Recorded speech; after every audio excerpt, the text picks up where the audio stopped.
আসসালামু আলাইকুম বন্ধুরা, আমার হেসেলে আপনাদের সকলকে জানাই স্বাগত। বন্ধুরা, আজকে আপনাদের সঙ্গে যে রেসিপিটি আমি শেয়ার করব সেটা হচ্ছে নিরামিষ কাঁকরেলের একটি অসাধারণ রেসিপিটি কিন্তু নিরামিষ হলেও দারুণ টেস্টি। মাছ মাংস ছেড়ে কিন্তু এই রেসিপিটি দিয়েই পুরো এক থালা ভাত খাওয়া হয়ে যাবে অনায়াসে।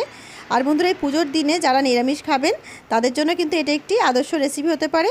তো অবশ্যই রেসিপিটি ট্রাই করবেন এবং আপনাদের কাছে অনুরোধ রইল রেসিপিটি শেষ থেকে শুরু পর্যন্ত দেখার জন্য। চলুন রেসিপিটি শুরু করা যাক। তো বন্ধুরা, নিরামিষ কাঁকরেল রেসিপিটি করার জন্য এখানে আমি কিছু কচি কচি দেখে কাঁকরেল নিয়ে নিয়েছি, একটা আলু দিয়েছি, কারণ নিরামিষ সবজি আমি করলেও একটা আলু অ্যাড করি এতে। আপনারা চাইলে এতে আলু ছাড়াও করতে পারেন। কাঁকরেলগুলোকে ধুয়ে বেছে পরিষ্কার করে নেব আর মশলাগুলোকে দেখিয়ে দিই চলুন।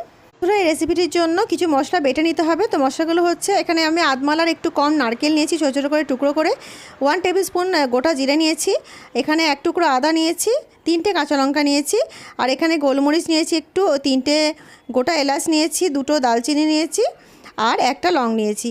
তো বন্ধুরা, এই সব কটা মশলাকে ভালো করে পেস্ট বানিয়ে নিতে হবে। আর ফোড়নের জন্য এখানে একটু গোটা জিরে, একটু কালো জিরে, একটা শুকনো লঙ্কা আর একটা তেজপাতা নিয়েছি। এটা আমি ফোড়নে ব্যবহার করব। তাহলে বন্ধুরা, মশলাগুলো সব আপনাদের ভালো করে দেখিয়ে দিলাম। আর এই মশলাটা কিন্তু খুব ভালো করে পেস্ট করে নিতে হবে, স্মুথ পেস্ট করতে হবে, তাহলে কিন্তু রান্নাটা দারুণ গ্রেভি হবে। তো বন্ধুরা দেখুন, এখানে আমি কাঁকরেলগুলোকে আর একটা আলু নিয়েছিলাম, সেটাকে ভালো করে কেটে বেছে ধুয়ে পরিষ্কার করে নিয়েছি। তো কাঁকরেল কিন্তু রান্নার জন্য একেবারে রেডি হয়ে গেছে। তাহলে আর দেরি কেন, সময় নষ্ট না করে চলুন রেসিপিটি শুরু করা যাক। ও হ্যাঁ, আর একটা কথা বলে দিই, এখানে আমি একটা কাঁকরেলকে 4 টুকরো করে কেটেছি লম্বা লম্বা করে বেশ, আর যেটুকু মোটা মোটা দানা ছিল সেগুলোকে বাদ দিয়ে দিয়েছি আর একদম কচি কচি দানাগুলোকে রেখে দিয়েছি। তো এইভাবে কেটে নেবেন। আর বন্ধুরা, আমি গ্যাস অন করে কড়া চাপিয়ে দিয়েছি, আর এর মধ্যে দিয়ে দিচ্ছি আমি সয়াবিন অয়েল। আপনারা চাইলে রান্নাটা সর্ষের তেলেও করতে পারেন। নিরামিষ রান্না অনেকেই সাদা তেলে করেন, সেই কারণে করছি। তেলটা গরম হয়ে গেছে বন্ধুরা, আমি এর মধ্যে একটু হলুদ দিয়ে দিলাম, যাতে এর মধ্যে আমি যখন কাঁকরেলগুলোকে ভাজার জন্য ছাড়বো সেটা না ছেটায়। তো সেই কারণে আপনারা এই টিপসটা ইউজ করবেন, যখনই কোনো কিছু ভাজা করবেন তেলের মধ্যে একটুখানি আগে হলুদ দিয়ে নেবেন, তাহলে দেখবেন তেলটা কিন্তু ছিটিয়ে আপনাদের গায়ে পড়বে না। এইটা আমি অনেক রেসিপিতে আপনাদের সঙ্গে শেয়ার করেছি, আবারও একবার বলে দিলাম যারা নতুন দেখছেন আমার রেসিপিটি। দিয়ে দিচ্ছি স্বাদ মতো লবণ। বন্ধুরা, কাঁকরেল আর আলুগুলোকে ভালো করে সুন্দর করে লাল লাল করে ভাজা করে নিতে হবে। আর যেসব বন্ধুরা আমার রেসিপি প্রথম দেখছেন, আমার ভিডিও প্রথম দেখছেন, তাদেরকে আমি একটা অনুরোধ করছি যে চ্যানেলটিকে সাবস্ক্রাইব করে দেবেন, এবং যদি রেসিপিটি আপনাদের ভালো লাগে তো অবশ্যই আমার চ্যানেলকে লাইক, শেয়ার এবং সাবস্ক্রাইব করে আমার সঙ্গে থাকবেন।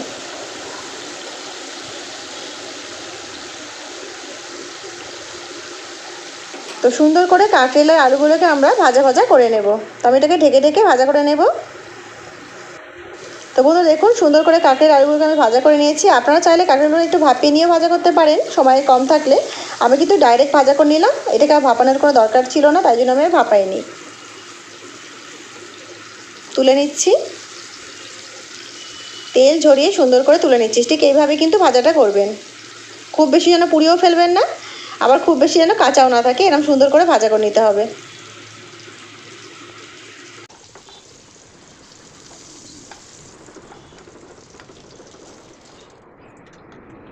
তো বন্ধুরা দেখতেই পাচ্ছেন কাঁকড়িগুলো সুন্দর করে ভাজা করা হয়ে গেছে।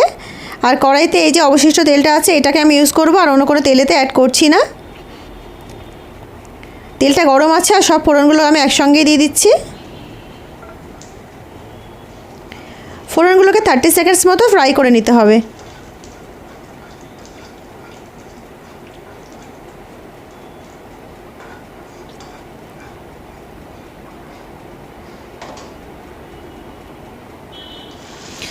বন্ধুরা, ফোড়নের মধ্যে দিয়ে দিচ্ছি আমি বাটা মশলাগুলো। নারকেলের সঙ্গে যে মশলাগুলো বেটে রেখেছিলাম, যেটা দেখিয়েছিলাম, সেই মশলাটা বেটে নিয়েছিলাম স্মুথভাবে, সেটাকে দিয়ে দিলাম। মশলার বাটি ধোয়া জলটাকেও দিয়ে দিচ্ছি বন্ধুরা। সুন্দর করে ফোড়নের সঙ্গে মশলাটাকে একবার মাখিয়ে নেব, ভালো করে মিক্স করে নেব।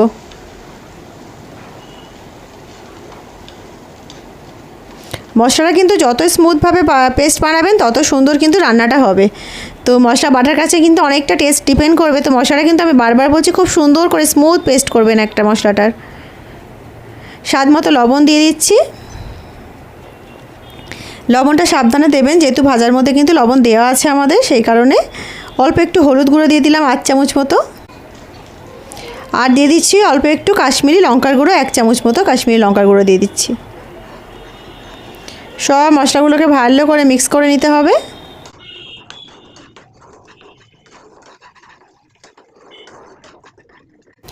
বন্ধুরা মশলাটাকে কিন্তু খুব সুন্দরভাবে কষিয়ে নিতে হবে যেন মশলার মধ্যে কোনো কাঁচা গন্ধ না থাকে।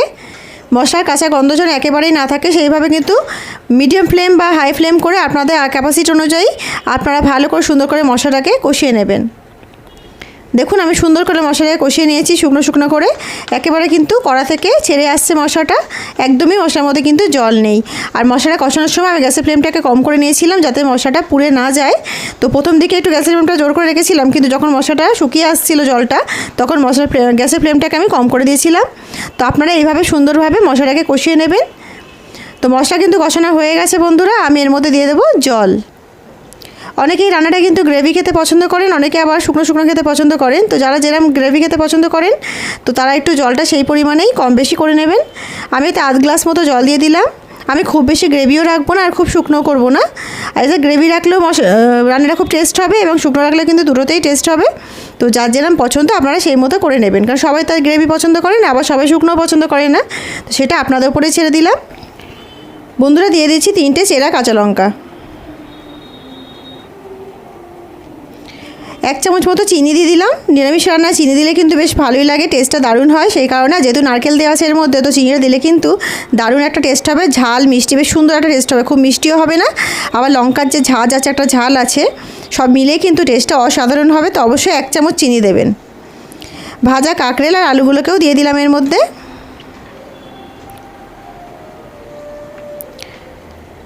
গ্রেভির মধ্যে সুন্দর করে কাঁকরেল আলুগুলোকে একদম ভালো করে মিক্স করে নেব।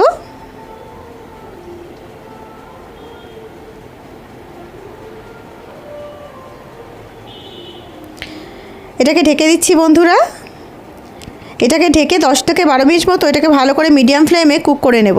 খুব বেশি হাই ফ্লেমে করতে যাবেন না, তাহলে কিন্তু জলটা শুকিয়ে যাবে আর কাঁকড়াগুলো সেদ্ধ হবে না। তো মিডিয়াম ফ্লেমে করবেন।